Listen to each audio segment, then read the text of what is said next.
Assalamualaikum warahmatullahi wabarakatuh. Alhamdulillahirabbil alamin. Asyhadu an la ilaha illallah wa asyhadu anna muhammadar rasulullah. Allahumma sholli ala Muhammad wa ala ali Muhammad amma ba'du. Yang terhormat Ustadz Jusa Indrawan, SPD, selaku Kepala Sekolah SMP Al-Falah Surabaya. Yang terhormat Kak Insira Yumna sebagai pemateri pada hari Jumat yang berkah ini. Dan yang terhormat Ustadz dan Ustadzah SMP Al-Falah Surabaya, serta teman-teman yang saya cintai dan saya banggakan. Yang pertama kalinya, marilah kita panjatkan puji syukur kepada Allah Subhanahu wa Ta'ala. Kedua kalinya, sholawat serta salam kepada junjungan kita, Nabi besar Muhammad Sallallahu Alaihi Wasallam. Allahumma sholli alaihi. Teman-teman, kita berkumpul pada kesempatan ini pada forum virtual dalam serangkaian Pondok Ramadan dengan tema puasa untuk kesehatan. Sebelum kita menuju ke materi, saya akan membacakan kurikulum vitae Kak Insira Yumna supaya kita bisa mengenal beliau lebih dekat.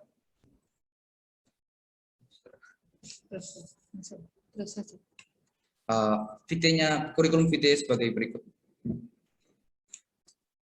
Awards 2013 First Place for Middle School High Debate Competition SMP Negeri 2 Depok Indonesia. 2014 Mathematics and Logistics Competition Dwi Warna Boarding School Indonesia. 2015 High School National Biology Olympiad BioLive Jakarta Public University Indonesia. 2016 High School National Biology Olympiad BioLive Jakarta Public University Indonesia, dan masih banyak lagi. Volunteer and Performing Experience Indo Volunteer Indonesia June 2017, Teaching Kids How to Read. Carnival Health Club United States October 2017, Picking Up Apples from the Apple Farm. Carnival Health Club United States September 2017, Pulling Out Weeds in the horse farm. National Student Exchange Orientation Indonesia 2017, Performing Indonesian Traditional Dances and Song, dan masih banyak lagi. Education SMA Negeri 5 Depok Indonesia Agustus 2015 sampai dengan 2017. Barneveld High School Student Exchange Barneveld Wisconsin United States of America September 2017 hingga Juli 2018 Barneveld Wisconsin United States. Pendidikan Dokter Universitas Muhammadiyah Surabaya Indonesia since 2019 hingga sekarang. Baik teman-teman, semuanya mari kita dengarkan dan simak materi dari Kak Insira. Kepada Kak Insira dipersilakan. Baik, Assalamualaikum warahmatullahi wabarakatuh. Waalaikumsalam warahmatullahi wabarakatuh. Materinya hari ini aku mau nanya dulu nih ke teman-teman semua. Gimana nih kabar kalian? Alhamdulillah sehat. Alhamdulillah. Masih pada semangat kan? Ayo jangan pada lemes ya. Ini jangan-jangan gara-gara puasa pada lemes nih. Masih pagi-pagi loh ya, harus semangat loh ya.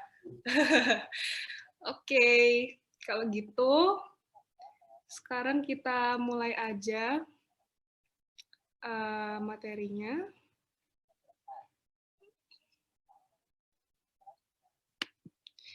Oke.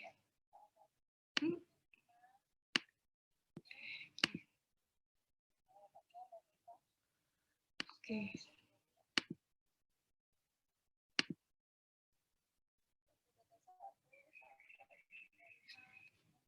Nah, sekarang nih teman-teman ya, biar pada semangat semuanya.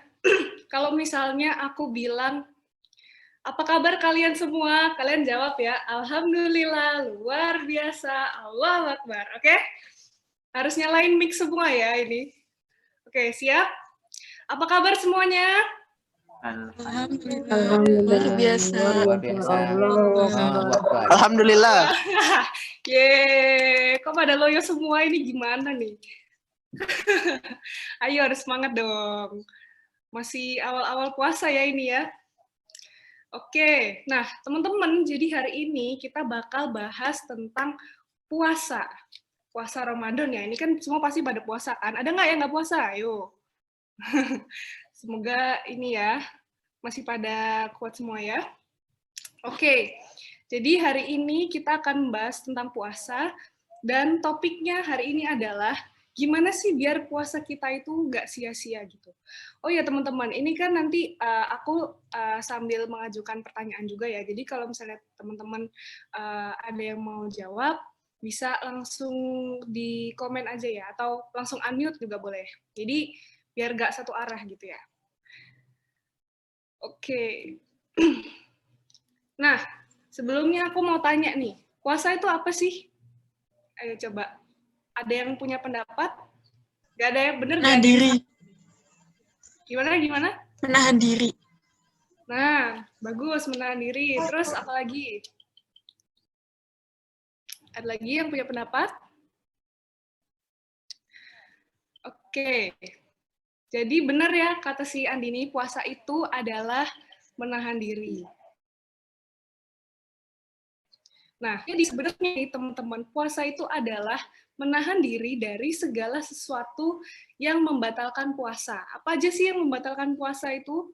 Nah, yang pertama itu ada memperturutkan syahwat, terus kemudian memperturutkan perut dan juga fajri atau kemaluan.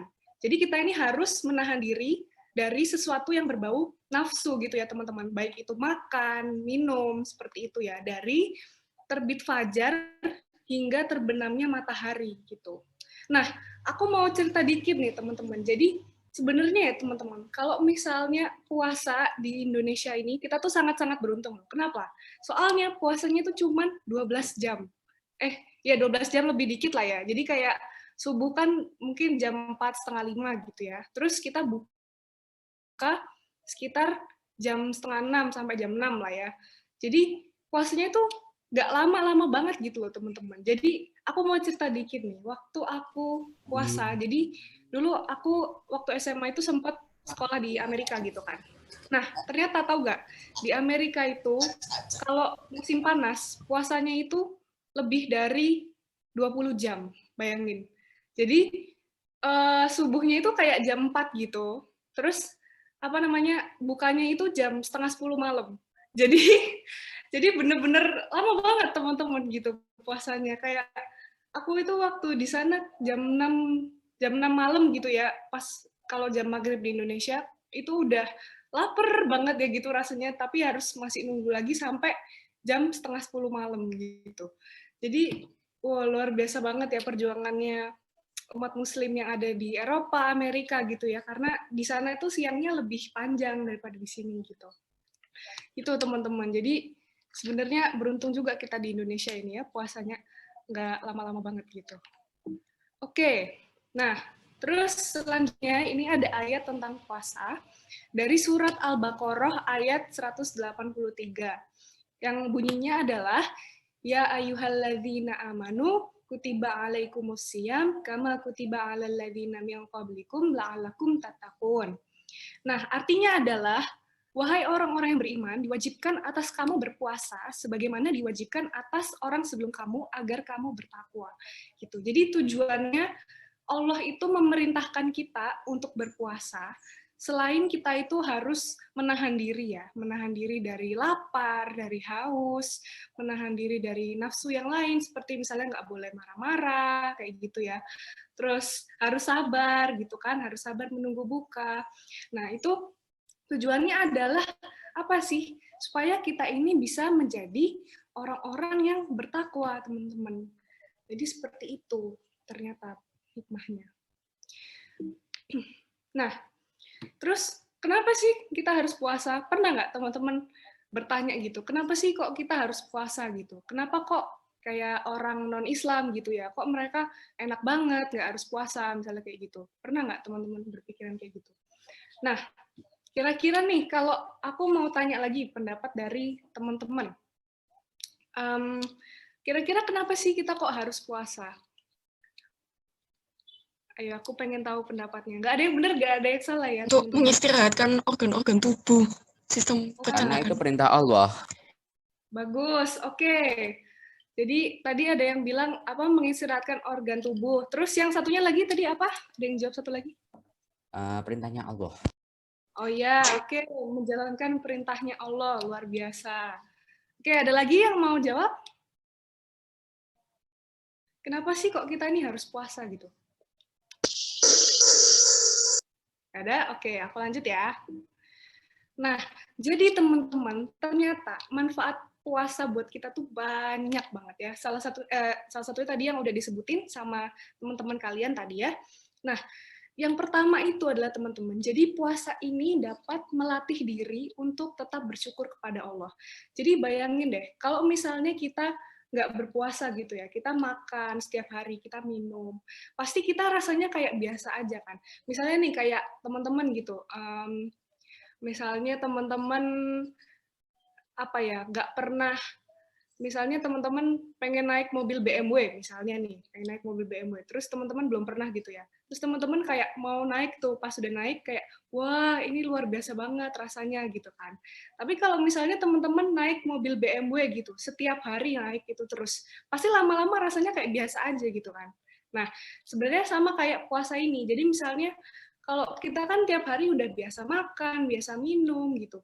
Jadi kita itu kadang kurang mensyukuri apa yang nikmat-nikmat yang sebenarnya itu sesuatu yang luar biasa gitu loh. Kayak kita bisa makan, kita bisa minum, itu sebenarnya sesuatu yang luar biasa teman-teman. Bahkan kayak banyak ya teman-teman kita gitu di luar sana yang apa ya mungkin kurang berada gitu untuk makan, untuk minum aja mereka susah banget gitu. Sedangkan kita nih misalnya kayak oke, kita disuruh sama Allah nih, kita diperintahkan untuk berpuasa gitu. Terus ketika kita berpuasa, kita tuh masih bisa makan yang enak, masih bisa minum, masih bisa milih kan kayak mau makan apa, mau minum apa, kayak gitu kan. Itu sebuah kenikmatan yang luar biasa, teman-teman. Nah, mungkin kalau misalnya kita ini nggak berpuasa, kita tuh nggak bakal bisa mengapresiasi hal-hal itu. Kita nggak bakal bisa mensyukuri hal-hal yang kecil kayak gitu, gitu loh. Jadi, sebenarnya puasa ini adalah sebuah apa ya, sebuah perbuatan yang dapat membuat kita tuh jadi lebih bersyukur gitu. Oh iya ya ternyata kayak gini ya rasanya. Misalnya kan kita udah lapar nih, udah haus seharian nggak makan, nggak minum. Ketika kita minum, oh rasanya kayak oh masya Allah, alhamdulillah luar biasa gitu kan. Kayak seneng banget gitu kan. Padahal minum aja gitu loh. Nah itu mungkin yang kita kayak kurang syukuri di setiap harinya. Padahal itu sebuah nikmat yang luar biasa dari Allah ya teman-teman. Nah, terus habis itu yang kedua adalah melatih disiplin terhadap waktu. Kenapa nih kok harus disiplin?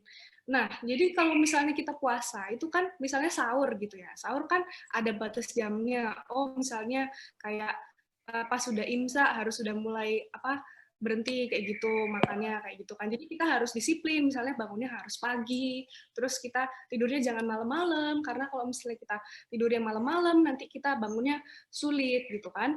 Jadi ini secara nggak langsung juga melatih disiplin terhadap waktu gitu. Terus juga yang ketiga itu memberikan keseimbangan dalam kehidupan. Nah jadi teman-teman setiap yang kita lakukan ini pasti kayak apa ya ada hikmahnya gitu loh. Jadi kalau misalnya kita puasa itu kita itu dapat bisa lebih fokus apa ya lebih fokus beribadah dan juga lebih dapat mengingat Allah gitu. Karena kayak ternyata nikmatnya Allah itu banyak banget ya buat aku kayak gitu. Terus kita juga jadi termotivasi untuk beribadah juga kan kayak misalnya kalau pas Ramadan gini kan kita seperti yang kita ketahui kayak banyak banget amalan-amalan itu yang dilipat gandakan oleh Allah gitu kan. Jadi kita juga secara nggak langsung lebih semangat beribadah, lebih semangat baca Quran gitu. Jadi seimbang gitu dunia akhiratnya kayak gitu.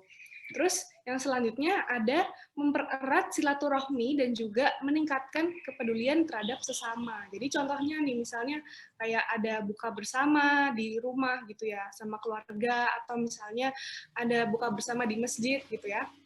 Itu kan kita secara otomatis tuh harus peduli gitu sama orang lain kayak harus apa berbagi makanan seperti itu kan, terus juga mempererat silaturahmi sama orang-orang atau misalnya kalau mau menambah pahala lagi yang lebih bagus teman-teman sebenarnya bisa kita itu menyiapkan makanan berbuka untuk orang-orang yang kurang mampu, misalnya pengemis-pengemis yang ada di jalan, tukang beca atau yang lain-lain. Nah itu akan mempererat silaturahmi kita bersama sesama muslim seperti itu, dan juga meningkatkan kepedulian kita. Terus kan juga kalau misalnya kita puasa kan kita lebih merasakan nih kayak oh iya ya ternyata alhamdulillah nih Allah masih memberikan aku rezeki yang berlimpah nih, aku masih bisa makan, bisa minum apa yang aku mau gitu. Mungkin banyak orang-orang di luar sana itu yang nggak bisa kayak gini gitu.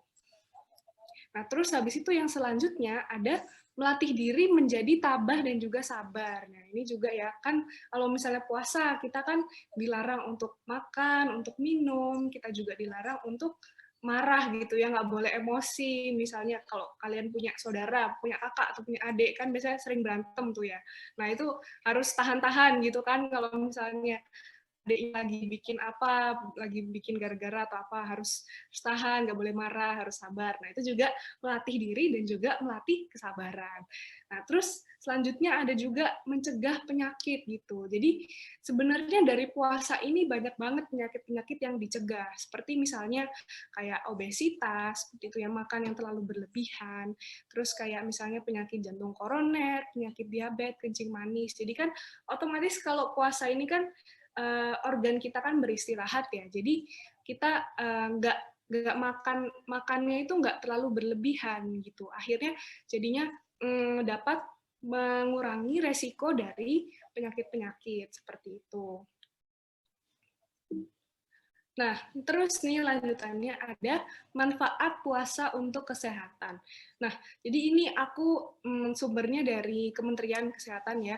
Jadi yang pertama itu ada proses detoksifikasi. Jadi ternyata teman-teman kalau misalnya kita puasa itu, zat-zat racun yang ada di tubuh kita itu akan dikeluarkan gitu loh. Jadi kalau misalnya kita nggak berpuasa itu, kayak sistem pencernaannya itu kan bekerja terus tanpa berhenti. Nah, otomatis kayak kadang itu zat-zat yang dicerna oleh pencernaan kita itu tidak bisa diproses dengan baik karena nggak ada waktu jeda istirahatnya kayak gitu dari ususnya, dari alat pencernaannya gitu, lambung dan usus gitu ya. Tapi kalau misalnya kita puasa nih, secara nggak langsung kan dia berhenti. Nah, kalau misalnya dia berhenti itu lambung ini akan mengeluarkan enzim-enzim dan juga zat-zat yang berfungsi untuk mengeluarkan racun-racun yang ada di tubuh kita gitu. Terus habis itu yang kedua, ketika menjalankan puasa ini, jadi sel-sel yang ada di organ tubuh kita itu melakukan proses regenerasi. Nah, jadi ini menurut sebuah penelitian, jadi kalau misalnya kita berpuasa itu tubuh kita itu beristirahat kan. Jadi kalau misalnya di usus, di lambung itu kan namanya ada syaraf otonom ya. Jadi kalau syarafnya itu kayak bekerja terus tanpa kita itu mengontrol kayak gitu. Kayak misalnya contohnya kalau kita menggerakkan tangan nih, kita kan sadar nih kita bisa gerakin tangan. Tapi kalau lambung sama usus kan kita nggak sadar kan. Kayak kita kayak ya itu bekerja terus gitu loh. Kita nggak paksa, dia juga bakal bekerja gitu. Sama kayak jantung kita gitu. Nah, jadi pada saat itu ketika berpuasa, otomatis ketika dia beristirahat itu juga membantu proses regenerasi dari sel-sel di organ tersebut gitu. Nah, terus kemudian dengan berpuasa juga kita tuh dapat meningkatkan kekebalan tubuh. Nah, ini tuh juga meningkatkan fungsi sel-sel dari getah bening. Nah, getah bening ini fungsinya apa sih? Getah bening itu fungsinya adalah, jadi ketika misalnya kita terpapar sama penyakit, nah terus kita misalnya kena virus gitu, terus abis itu si sel getah beningnya ini akan memproduksi yang namanya sel darah putih. Nah, sel darah putih ini fungsinya buat nangkepin kuman-kuman yang masuk ke tubuh kita gitu. Nah, terus ketika dia udah ditangkap-tangkepin, udah jadi kumannya mati gitu. Jadi nggak bisa berkembang biak di dalam tubuh kita. Nah, ternyata puasa ini memberikan efek untuk memperbaiki sel-sel dari getah beningnya ini atau sel-sel darah putih gitu. Jadi ini akan membaik 10 kali lipat yang akan memperbaiki tubuh kita gitu. Nah, sekarang aku mau tanya nih. Ini kita intermezzo dikit ya. Teman-teman pada suka liburan nggak nih? Udah lama ya pasti nggak liburan gara-gara corona ini. Ada yang suka liburan? Ada nggak? Banyak pastinya. Banyak. Pasti banyak ya yang suka liburan ya. Nah, ini gambar apa nih di layar nih? Ada yang tahu nggak ini gambar di mana? Eiffel Tower. Nah, Tower. Eiffel Tower di Prancis ya. Jadi gini, sekarang aku mau nanya nih, kalau misalnya aku tanya nih ke teman-teman, kira-kira mau nggak tak bayarin liburan ke Eiffel Tower? Mau nggak? Ayo kalian bakal jawab apa? Kalau aku sih, misalnya ada yang nawarin aku ya, mau nggak tak bayarin liburan ke Eiffel Tower? Pasti aku jawab, mau dong, mau banget dong gitu. Pasti pada mau kan? Nah, kenapa kok teman-teman mau? Karena pasti teman-teman mikir gitu di sana, oh iya, seru banget nih ke Paris gitu kan, ke Prancis. Kita bisa foto-foto, bisa misalnya ke Eiffel Tower, kita bisa ketemu sama orang-orang baru yang beda budaya kayak gitu, atau kita bisa ke tempat wisata-wisata yang di sana. Oh, pokoknya seru banget deh gitu. Ya kan? Nah, kalau misalnya kita aja nih ke Eiffel Tower kan seneng banget nih ya. Nah, terus sekarang aku tanya lagi nih, kira-kira kalau misalnya kayak aku bilang nih, seminggu lagi Ramadan gitu, misalnya besok Ramadan, ini kan udah masuk Ramadan ya, tapi kalau misalnya anggap aja ini belum Ramadan ya, kalau misalnya kayak apa namanya, seminggu lagi mau bulan Ramadan, kira-kira apa reaksi kalian? Biasa aja atau kayak malah seneng gitu, ye Ramadan, atau kayak ya puasa lagi, ya harus bangun pagi, ya coba kira-kira gimana reaksinya? Beda nggak sama reaksi kalian kalau mau pergi liburan? Sama atau beda? Ayo ngaku, ayo sama atau beda? Nah, jadi teman-teman, kenapa kok misalnya nih ya, teman-teman punya reaksi yang beda gitu, kayak ketika mau liburan nih, aduh kayaknya seru banget, wah mau jalan-jalan, mau foto-foto, mau ini, mau itu gitu kan. Nah, kira-kira liburan itu ada nggak sih nggak enaknya? Atau cuman enak-enak doang?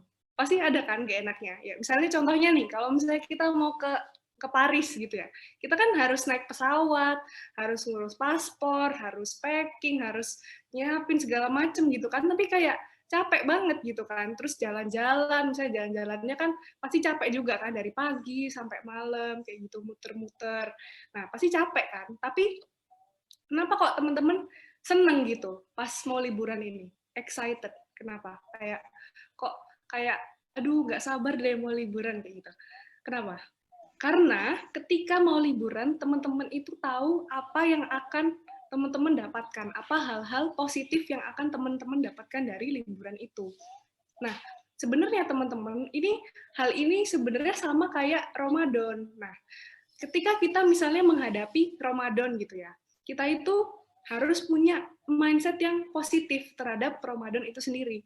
Kalau misalnya dari awal nih, kayak besok udah mulai Ramadan, ya puasa lagi, atau misalnya ya harus bangun pagi, harus terawih. Nah, itu kan kita berarti fokusnya ke negatifnya kan, padahal itu sebenarnya bisa menjadi hal yang positif gitu. Padahal Ramadan ini cuma datang 1 tahun sekali kan, dan belum tentu tahun depan kita bisa ketemu lagi sama Ramadan, karena kan kita nggak tahu nih kita umurnya sampai kapan kan gitu. Nah, jadi sebenarnya teman-teman, kalau misalnya kita punya attitude yang positif terhadap bulan Ramadan, attitude yang positif terhadap ibadah, kita itu akan lebih enteng dalam melakukan ibadah tersebut, dalam melakukan puasa misalnya. Kalau misalnya kita Ramadan nih, terus kita seneng gitu, kayak, ya ntar lagi Ramadan, terus kayak, kita, ya ntar lagi puasa gitu. Nah, itu, maka kita akan menjalaninya tuh bisa lebih enteng gitu. Nah, gimana sih caranya biar bisa enteng gitu? Aku tahu sih, pasti memang ada capeknya kan ya. Kita harus disuruh nahan makan, nahan minum, nggak boleh marah kayak gitu kan, harus sabar kayak gitu. Nah, tapi sebenarnya hal itu semua itu untuk kebaikan kita, teman-teman. Gitu. Nah, gimana caranya biar kita bisa menikmati? Yaitu yang pertama fokus pada sisi positifnya, dan yang kedua adalah kita harus tahu nih manfaatnya apa gitu. Jadi manfaat dari aku puasa ini apa, manfaat sholat buat aku ini apa, kayak gitu. Kalau kita tahu manfaatnya, insya Allah kita akan bisa lebih semangat dalam menjalaninya. Nah, sekarang aku mau jelasin dikit nih tentang apa aja sih keutamaan di bulan Ramadan ini. Nah, yang pertama, jadi bulan Ramadan ini adalah bulan pengampunan dosa dan juga penuh pahala. Nah, di sini ada arti dari hadis riwayat Bukhari dan juga Muslim yang artinya adalah barang siapa yang berpuasa Ramadan karena penuh keimanan dan mengharap pahala, maka diampuni dosa-dosanya yang telah lalu. Jadi luar biasa banget nih teman-teman. Kalau misalnya kita puasa nih, kita tuh dosa-dosanya itu pasti diampuni gitu. Nah, kan setiap dari kita pasti nggak ada dong yang baik terus, atau misalnya yang buruk terus, nggak ada kan. Pasti kita juga punya dosa, kita punya pahala. Tapi keutamaan Ramadan ini luar biasa sekali, karena dosa-dosa kita ini bisa diampuni gitu. Terus yang selanjutnya ada bulan terkabulnya doa. Nah, ini luar biasa banget nih teman-teman, dan aku baru tahu juga ya. Jadi dari menurut hadis ini juga artinya adalah sesungguhnya Allah membebaskan beberapa orang dari api neraka pada setiap hari di bulan Ramadan. Dan setiap muslim apabila dia memanjatkan doa pasti dikabulkan. Jadi misalnya teman-teman punya harapan, misalnya kayak aku pengen misalnya pengen bisa liburan ke Paris kayak gitu, atau misalnya aku pengen nilaiku bagus, aku pengen bisa membahagiakan orang tua. Nah, itu semua akan dapat dikabulkan pada saat Ramadan ini, teman-teman. Jadi sebenarnya Ramadan ini kesempatan yang sangat-sangat luar biasa ya untuk kita benar-benar meminta kepada Allah gitu. Apa sih yang sebenarnya itu kita inginkan gitu.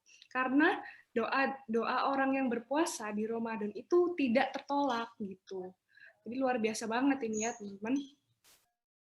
Karena di bulan-bulan biasa nggak bakal selama ini gitu loh durasinya untuk kita bisa dikabulkan doa-doanya. Nah, terus selanjutnya ada malam Lailatul Qadar. Coba, ada yang tahu nggak malam Lailatul Qadar itu apa? Apa teman-teman? Ayo, pasti udah belajar kan, udah pernah belajar tentang malam Lailatul Qadar. Apa sih malam Lailatul Qadar itu?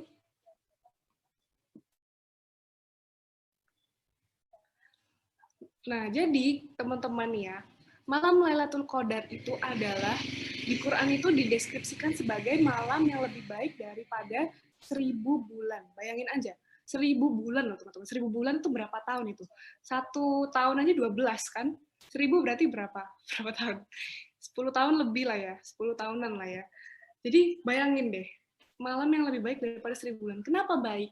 Kenapa lebih baik daripada 1000 bulan gitu? Karena pada saat Lailatul Qadar ini, amalan-amalan kita itu akan dilipat gandakan gitu.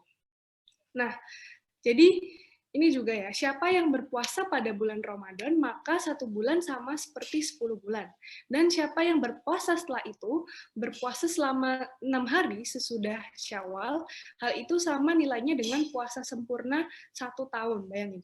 Jadi puasa 6 hari ya sesudah Syawal itu, sesudah Id pada saat Syawal, puasa 6 hari itu nilainya sama dengan puasa 1 tahun, coba bayangin. Wah, pahalanya tuh luar biasa banget kan. Jadi Allah ini kalau misalnya pas lagi bulan Ramadan, Allah ini gak main-main gitu loh, ngasih pahala dan ngasih amalan yang berlipat-lipat gitu. Nah, terus selanjutnya ada kita itu bisa memperoleh kebaikan atau pahala yang berlipat. Nah, ini menurut hadis juga ya. Jadi barang siapa yang membaca 1 huruf dari kitab Allah, maka baginya 1 kebaikan, dan setiap kebaikan ini akan dibalas dengan 10 kebaikan. Nah, ini kata Rasulullah, saya tidak mengatakan alif lam mim itu 1 huruf, tapi alif 1 huruf, lam 1 huruf, dan mim 1 huruf. Jadi 1 huruf itu dibalasnya sama 10 kebaikan kan, luar biasa banget ya. Coba saya teman-teman baca Bismillahirrahmanirrahim aja, itu udah berapa huruf tuh? Lebih, 10 lebih kan. Jadi luar biasa banget teman-teman ini pahalanya. Jadi kalau misalnya kita menyia-nyiakan pahala di bulan Ramadan ini sangat-sangat disayangkan gitu. Karena pada saat ini kayak Allah bener-bener ngasih pahala itu nggak main-main gitu loh, bener-bener dilipat gandakan gitu. Nah, ini ada sedikit tips-tips dari aku nih ya. Apa sih, gimana sih sebaiknya kita tuh menghadapi Ramadan itu kayak gimana gitu. Nah, yang pertama seperti yang tadi aku bilang ya, kita harus punya positive mindset gitu terhadap Ramadan itu sendiri. Jadi jangan mau Ramadan udah aduh besok puasa, aduh besok bangun pagi, aduh harus sholat tarawih, harus ini, harus ini. Nah, jangan kayak gitu dulu teman-teman, karena nanti itu yang akan malah memperberat teman-teman sendiri gitu. Tapi kalau misalnya teman-teman kayak, wah Ramadan nih, aku bisa berpuasa, dosa-dosaku bisa diampuni, kalau aku berbuat baik, bisa dilipat gandakan sama Allah pahalanya, terus kalau aku berdoa bisa dikabulkan gitu. Kan jadi seneng gitu, terus fokus sama hal-hal yang positif dari si Ramadan ini gitu. Nah, terus kalau untuk tips-tipsnya apa aja sih? Nah, jadi yang pertama ini adalah istiqomah gitu. Istiqomah itu apa? Istiqomah itu artinya adalah kita itu melakukan sesuatu secara konsisten gitu. Jadi misalnya kayak kita berbuat kebaikan secara konsisten. Nah, sebenarnya Ramadan ini teman-teman adalah sebuah waktu yang pas banget buat kita itu bisa memperbaiki kebiasaan-kebiasaan kita. Kayak tadi misalnya, jadi kita terbiasa bangun pagi kan untuk sahur, terus habis itu kita juga kebiasa untuk menahan nafsu gitu ya, kebiasaan untuk menahan amarah, gitu, menahan hawa nafsu gitu, terus berbuat baik kepada sesama gitu kan. Karena kalau misalnya berbuat baik, pahalanya akan dilipat gandakan sama Allah di bulan Ramadan ini gitu.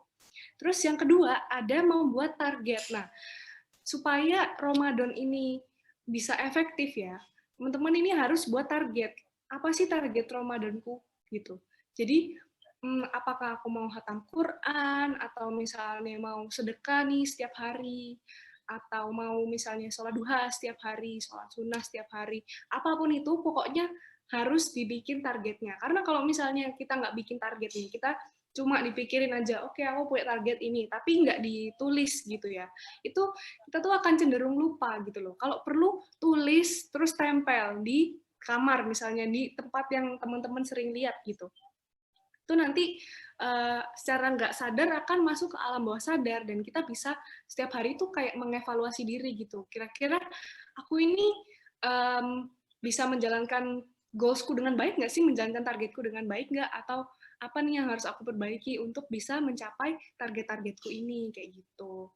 Nah, terus yang ketiga, ini ada mengatur waktu. Nah, jadi ini kita juga harus bisa memanajemen waktu ya, misalnya kayak, oh dari jam segini sampai jam segini aku mau misalnya tadarus, dari jam segini sampai jam segini aku mau belajar. Itu juga harus diatur waktunya, supaya kita misalnya Ramadan itu nggak lemes, atau misalnya nggak kayak tidur-tiduran terus, atau misalnya kayak jadi nggak produktif gitu kan. Jadi kita harus bisa mengatur waktu kita gitu. Terus yang selanjutnya adalah berteman dengan orang yang soli dan juga solihah gitu. Kenapa sih kok milih teman itu penting banget? Karena dengan berteman dengan orang yang soleh dan juga soleha, otomatis kita itu akan terikut untuk positifnya gitu. Jadi teman itu sangat mempengaruhi ya teman-teman. Jadi kayak aku mau kasih pesan-pesan juga di sini ya. Jadi kalau misalnya kita berteman, itu kita harus hati-hati dalam memilih teman. Kenapa? Karena teman itu bisa membawa kita ke kebaikan atau ke keburukan, kayak gitu. Jadi kalau misalnya teman kita baik gitu ya, dia misalnya mengajak kita beribadah, dia ngingetin kita sholat, ngingetin kita untuk ngaji. Nah, teman-teman yang seperti itu jangan dilepaskan, karena justru teman-teman yang kayak gitu itu yang bisa membawa kita ke kebaikan. Sebaliknya kalau misalnya kita berteman sama orang-orang yang misalnya nggak baik gitu ya, yang misalnya sholatnya bolong-bolong, atau misalnya yang kayak suka berbohong, atau misalnya yang malas, ya kita akan otomatis bakal keikut mereka juga gitu loh. Karena kayak misalnya nih, kalau misalnya kita punya teman yang malas gitu ya, terus kitanya rajin nih, terus dianya malas gitu. Terus misalnya kita lagi ngerjain PR, pasti ada nih teman-teman yang malas kayak, ngapain sih kamu ngerjain PR, ngapain sih kamu belajar gitu. Kayak kalau kata teman-teman di aku biasanya kayak, ngapain sih ambis banget gitu. Ambis tuh kayak ambisius banget, ngapain sih harus belajar kayak gitu. Nah, jangan temenan sama orang-orang kayak gitu gitu loh. Of course, kita pasti maunya tuh punya teman yang bisa membawa kita ke kebaikan dan bisa mensupport kita ketika kita tuh melakukan hal-hal yang positif, hal-hal yang baik gitu. Jangan sama teman-teman yang malah menjatuhkan atau malah membawa kita ke keburukan kayak gitu. Terus selanjutnya nih ada berbuat baik kepada orang lain gitu. Jadi misalnya kayak bantuin mama di rumah ya, atau misalnya mengerjakan tugas tepat waktu, belajar, membaca Al-Quran. Jadi kita juga harus bisa berbuat baik kepada diri kita sendiri dan juga kepada orang lain. Nah, ini penting banget ya, karena pada Ramadan sendiri kan pahala kita kan akan dilipat gandakan. Jadi jangan sia-siakan Ramadan ini, karena ketika kita berbuat baik nih, kita bakal bisa dapat pahala juga. Terus contohnya nih teman-teman ya, paling simpel itu kita bisa membantu menyiapkan buka puasa kalau misalnya pas Ramadan ini ya, karena jadi aku pernah dengar gitu di sebuah ceramah, kalau misalnya kita menyiapkan buka puasa untuk orang lain, itu kita akan mendapat pahala yang sama seperti orang yang puasa tersebut. Luar biasa banget kan. Jadi kayak kalau misalnya kita nyiapin doang, misalnya orang tua kalian ya, mama, papa puasa, terus kita siapin tehnya, kita siapin makanannya, meskipun cuman sekedar naruh di meja atau bantuin nuang ke gelas kayak gitu, itu aja udah dapat pahalanya. Jadi mau nggak sih kita pasti luar biasa banget kan, kita tuh bisa ngedapetin pahala orang seperti orang yang puasa gitu loh, padahal kita cuma bantu nyiapin doang gitu kan, itu kayak luar biasa banget kan gitu loh. Jadi jangan sia-siakan kesempatan yang kayak gitu. Nah, terus lanjutannya nih, seperti yang aku bilang tadi, jadi kita kan harus membuat target Ramadan ya. Nah, ini adalah salah satu contoh dari target Ramadan. Nah, ini kalau ini target Ramadan aku ya. Jadi yang pertama itu adalah khatam Al-Quran, terus sedekah setiap hari, kemudian sholat duha, sholat tarawih, sholat tahajud, seperti itu. Terus ada juga kebiasaan baik yang harus dilakukan. Apa nih? Misalnya mengerjakan PR, membantu mama, membaca buku, it can be anything, pokoknya yang penting kebiasaan baik yang harus dilakukan. Terus kita juga harus evaluasi nih, kira-kira kebiasaan buruk apa sih yang harus ditinggalkan, misalnya kayak menunda pekerjaan, ya misalnya kayak ada PR nih, PR-nya buat besok, tapi ntar dulu deh, main game dulu atau apa. Nah, itu kan nggak baik juga ya, teman-teman, karena kalau kita menunda, maka itu nanti akan menumpuk di belakang gitu. Terus habis itu yang kedua ada misalnya kita berbohong atau misalnya terlalu lama buka sosmed sampai akhirnya kita lupa waktu, kita lupa untuk mengerjakan kewajiban kita gitu. Nah, jangan sampai kita jadi kayak gitu ya. Nah, sekarang aku mau teman-teman bikin target Ramadannya masing-masing. Jadi mungkin teman-teman bisa disiapkan kertas ya, atau mungkin pakai notes HP juga bisa. Nah, aku pengen teman-teman nih bikin target Ramadan masing-masing. Jadi misalnya kayak ini ya, bisa nyontoh dari ini, atau teman-teman bisa bikin sendiri, kayak misalnya punya target apa bisa dimasukin gitu. Nah, sekarang aku bakal kasih waktu buat bikin target Ramadannya ini. Terus jangan lupa ditambahin juga ya, kayak kebiasaan baik yang harus dilakukan apa, kebiasaan buruk yang harus ditinggalkan apa gitu. Jadi supaya kita bisa sama-sama saling mengevaluasi. Nah, yuk sekarang aku kasih waktu mungkin 2 menit lah ya, 2 menit untuk bikin target ini, target Ramadannya. Bisa di buku atau misalnya di HP juga boleh kalau mau nulis di HP. Jadi target Ramadan sama yang 2 kebiasaan ini ya, kebiasaan buruk, kebiasaan baik.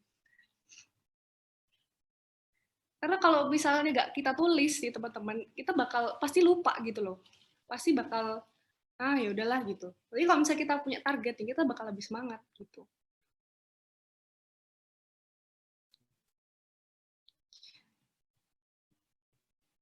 Ya, tunggu ya.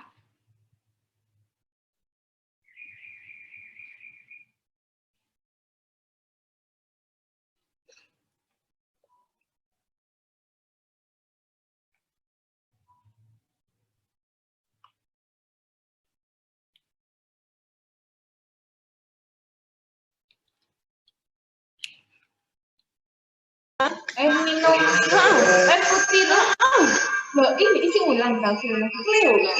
Oh, enggak.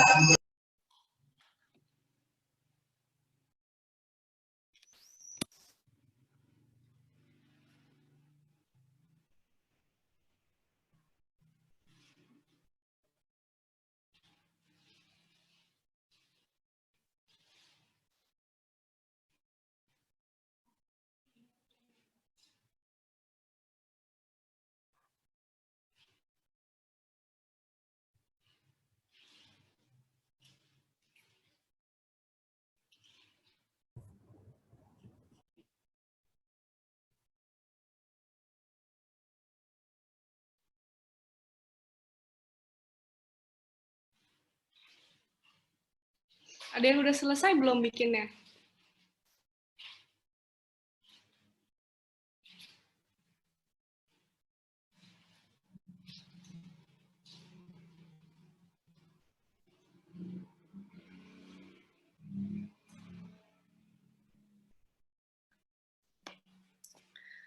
Yo, ada yang udah selesai?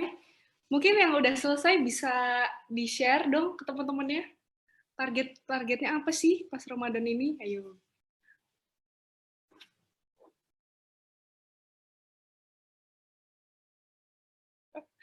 Mungkin Vero bisa di-share ke teman-temannya target Ramadannya.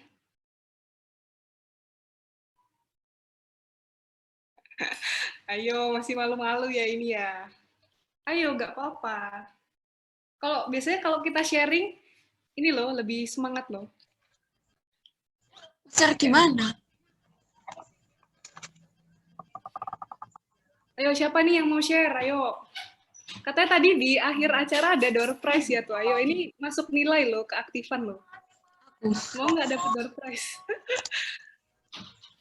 Ayo, mungkin Andini. Biasanya Kayaknya Andini. target. Gimana? Ada target. Terus sholat duha. Oke, bagus. Baca Al-Quran. Oke. Terus? Kebiasaan baiknya itu berbuat baik kepada orang lain. Oke, berbuat baik kepada orang lain. Bagus. Terus? Membantu orang tua. Serta membuka sosmed hanya buat hal-hal positif aja. Membuka sosmed aja buat hal positif. Luar biasa. Keren. Oke, mantap banget nih ya. Oke, ada lagi yang mau sharing mungkin? Ayo. Ada yang mau sharing? Ayo dong. Beranilah pasti. Masa sharing kayak gini aja nggak berani? Ada yang mau share lagi? Oke, kalau nggak ada aku lanjut ya. Nah, jadi ini teman-teman, aku itu kemarin lagi browsing gitu kan tentang materinya. Terus aku nemu ini nih. Jadi kalau misalnya teman-teman ada yang punya target pengen nih khatam Quran gitu pas lagi bulan Ramadan, itu luar biasa banget ya targetnya. Jadi ini ada tips-tips nih buat teman-teman gimana nih caranya biar bisa khatam Quran. Nah, ini keren banget sih karena kayak misalnya target kita nih pengen khatam sekali gitu ya. Itu kita tuh bisa misalnya setiap habis sholat itu kita baca 2 lembar gitu. Jadi kadang kan kalau misalnya kita mikir ya khatam Quran, waduh khatam Quran 1 bulan bisa nggak ya? Itu kan kayak ngerasanya kayak aduh banyak banget yang harus dibaca kayak gitu kan. Nah, tapi kalau misalnya kita breakdown kayak gini, itu bisa goals-nya itu bisa tercapai tapi sedikit demi sedikit gitu loh. Jadi ini menurut aku plan yang bagus banget ya. Kalau teman-teman mau di-save mungkin bisa di screenshot atau nanti aku bisa kasih PowerPoint-nya ini ke ustazahnya gitu. Jadi teman-teman bisa baca. Jadi itu luar biasa banget nih kalau misalnya teman-teman mau khatam misalnya 1 kali ya atau 1 juz per hari. Berarti teman-teman harus baca 2 lembar setiap habis sholat gitu. 2 lembar aja, nggak usah banyak-banyak. 2 lembar setiap habis sholat, rutin, udah bisa habis 1 juz setiap hari gitu. Kalau misalnya pengen khatamnya 2 juz, berarti bacanya 4 lembar setiap habis sholat dan seterusnya gitu ya. 6 lembar, 8 lembar, 10 lembar gitu. Jadi ini kalau misalnya teman-teman di sini udah bisa khatam Quran nih selama Ramadan ini, wah luar biasa banget ya. Karena tadi yang seperti udah kakak jelasin ya di awal, kalau misalnya kita membaca Quran itu 1 huruf dihitung dengan seperti 10 kebaikan gitu. Jadi kalau misalnya kita bisa khatam, coba bayangin berapa banyak huruf yang kita bacakan. Jadi luar biasa banget ini teman-teman ya. Oke, mungkin segitu aja materi dari kakak. Terima kasih teman-teman. Assalamualaikum warahmatullahi wabarakatuh. Waalaikumsalam warahmatullahi wabarakatuh. Terima kasih Kak Insira. Waalaikumsalam warahmatullahi wabarakatuh. Baik, terima kasih kepada Kak Insira yang telah menyampaikan materinya dengan luar biasa. Selanjutnya kita akan membuka sesi tanya jawab untuk 3 penanya. Masing-masing peserta hanya diberikan 1 kesempatan untuk bertanya. Silakan.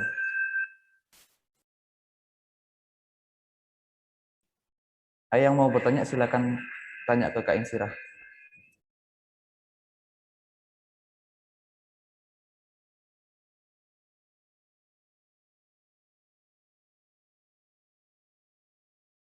Ayo boleh tanya apapun kok. Misalnya kayak, Kak, aku nih sering banget males gitu. Kalau ngaji gimana ya? Boleh. Atau misalnya, Pahala buat orang ini apa haid, aja Kak. terserah deh. Bukan. Oh, iya, boleh, boleh. Gimana, gimana? Wah, luar biasa. Gimana, Andini? Pahala buat orang haid, Kak. Oh, oke. Wah, pertanyaannya bagus banget nih ya. Apa maksudnya pahala, gimana, gimana? Orang yang haid, Heeh. Pahalanya apa? Amalan. amalan yang dapat dilakukan ketika misalnya lagi haid gitu ya? Maksud kamu? Gitu nggak? Oke, kalau misalnya lagi haid nih, gimana nih Kak? Misalnya lagi bulan Ramadan, terus lagi haid. Nah, sebenarnya ini banyak ya teman-teman, tapi salah satunya sebenarnya kalau misalnya teman-teman lagi haid, yang bisa teman-teman lakukan adalah perbanyak zikir gitu pada Allah. Jadi misalnya dengan beristighfar, terus misalnya kayak membaca Subhanallah, Alhamdulillah, Allah Akbar, La ilaha illallah, kayak gitu. Atau bisa juga zikir Subhanallah wa bihamdi gitu. Jadi aku pernah baca juga kalau misalnya kita membaca Subhanallah wa bihamdi sebanyak 100 kali sehari itu dosa kita akan diampuni meskipun dosa itu tuh sebanyak buih yang ada di lautan gitu. Mungkin dari Ustadz atau Ustazah di sini kalau ada yang mau menambahkan monggo juga terkait amalan-amalan yang bisa dilakukan selama Ramadan.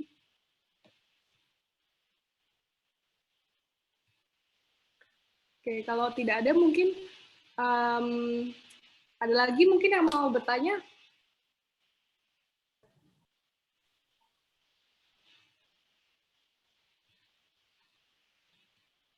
Oh, nggak Ayo yang ada. ada pertanyaan silakan bertanya. Nah, ya. Aku kembalikan ke moderatornya aja deh. Oh, ya ya udah gitu. Terima kasih ya, Kak. Oke, Oke. sama. Ini ada yang bertanya dari Oh iya. Zainab 1, Silakan Kakak. silakan. Oh iya, Jadi, boleh, boleh. Silakan. pertanyaannya, bagaimana jika agama lain mengikuti puasa dari agama kita? Apakah itu diperbolehkan agama kita atau sekedar disunahkan, dan bagaimana dampaknya kalau untuk non-muslim itu bagaimana sih puasa itu gitu, Kak? Oh, pertanyaannya bagus banget Hanya ya. buat muslim aja gitu. Nah, jadi teman-teman sebenarnya kan puasa ini kebanyakan emang untuk orang muslim ya, tapi banyak nih kan kita lihat di luar kayak misalnya artis-artis atau siapa gitu ya yang non muslim juga ikutan puasa gitu. Nah, sebenarnya apakah itu diperbolehkan atau enggak? Nah, jujur kalau misalnya di agama kita sendiri ya, aku kurang tahu apakah orang non-muslim itu boleh berpuasa atau enggak. Tapi yang jelas hal ini tuh merupakan apa ya? Menurut aku sih positif-positif aja gitu. Karena dengan misalnya mereka puasa, mereka kan juga merasakan nih, oh ternyata orang puasa itu rasanya kayak gini. Terus mereka juga apa ya? Berarti mereka itu respect banget sama agama kita gitu loh. Malah kalau menurutku kita bisa lihat dari sisi kayak orang non muslim aja itu bisa semangat gitu loh berpuasa, malah mereka kayak malah pengen nyobain puasa, malah penasaran gitu kan. Tapi masa kitanya sendiri yang udah ada perintah puasa malah males-malesan, malah nggak mau puasa kayak gitu kan. Jadi sebenarnya ini luar biasa banget gitu kalau misalnya orang yang non muslim aja sampai semangat gitu kan, apalagi ya kita sendiri berarti juga harus semangat gitu. Kak, Kak, Kak. Tuh. Oh iya iya iya. Gimana Vero? Oke. Itu kenapa ya kalau orang mau operasi gitu puasa, Kak? Gitu. Oh iya, ini berhubungan sama medis ya. Kenapa orang kalau mau operasi harus puasa? Jadi ini sebenarnya sih tergantung dari operasinya ya sebenarnya. Jadi kalau misalnya secara medis itu sebenarnya nggak harus pas operasi aja. Kadang kalau misalnya mau di apa namanya diinfus atau misalnya mau melakukan tindakan-tindakan lainnya itu juga harus puasa. Kenapa? Karena kalau misalnya kita nggak berpuasa itu otomatis kan kayak kalau misalnya kita makan itu kadar gula darah meningkat, kadar kolesterol juga meningkat. Jadi kayak apa namanya Oh, kamu nanya tapi khusus operasi ya. Kalau misalnya operasi itu, jadi kalau misalnya kita nggak berpuasa nanti yang ditakutkan adalah kadang kalau misalnya makanan itu belum selesai dicerna, dia itu akan bisa kembali naik gitu loh. Kalau misalnya asam lambungnya tinggi gitu. Jadi intinya sih kalau misalnya kita kenapa suruh puasa itu sebenarnya untuk menurunkan kadar asam lambung gitu, supaya nggak apa ya, kalau misalnya belum tercerna dengan baik itu nanti dia akan menimbulkan hal-hal komplikasi yang nggak diinginkan kayak gitu sebenarnya. Gitu.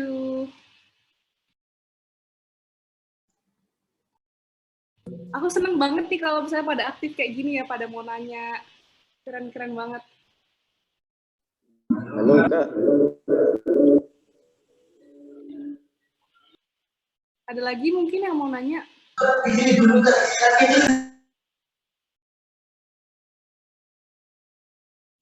Ya, aku kalau misalnya pada aktif gitu. Jadi seru kan kita kan, kayak jadi aku nggak kayak ngomong sendiri gitu, ada ada interaksi sama kalian juga. Oke. Kak mau nanya, kalau puasa itu boleh vaksin nggak? Apa? Oh, tadi siapa yang nanya ini? Biasalah. Aku. Mana. Oh, siapa ini kok namanya biasalah? Biasalah. Ini pasti ngambil dari itu ya, TikTok itu ya. Ya, Oh, namanya siapa? Namanya Tanjung. Hah? Tanjung, oke. Apa tadi pertanyaannya? kalau puasa vaksin itu boleh nggak? Kalau puasa vaksin itu boleh nggak? Boleh. Jawabannya adalah boleh. Karena vaksin itu beda sama makan sama minum sih. Apa ya, dia kan fungsinya untuk meningkatkan sistem imunitas tubuh. Jadi jawabannya adalah boleh. Oke.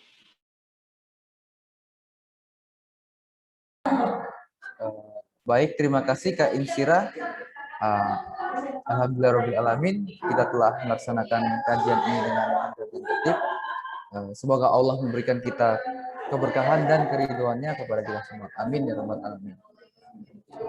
Saya selaku MC menyampaikan minta maaf bila ada kesalahan atau kesalahgunaan kata dalam memandu acara ini. Marilah kita baca doa penutup majelis dan alhamdulillah bersama-sama. Subhanallah wa bihamdika asyhadu an la ilaha illa anta astaghfiruka wa atubu ilaik. Walhamdulillahirabbil alamin. Terima kasih. Wassalamualaikum warahmatullahi wabarakatuh.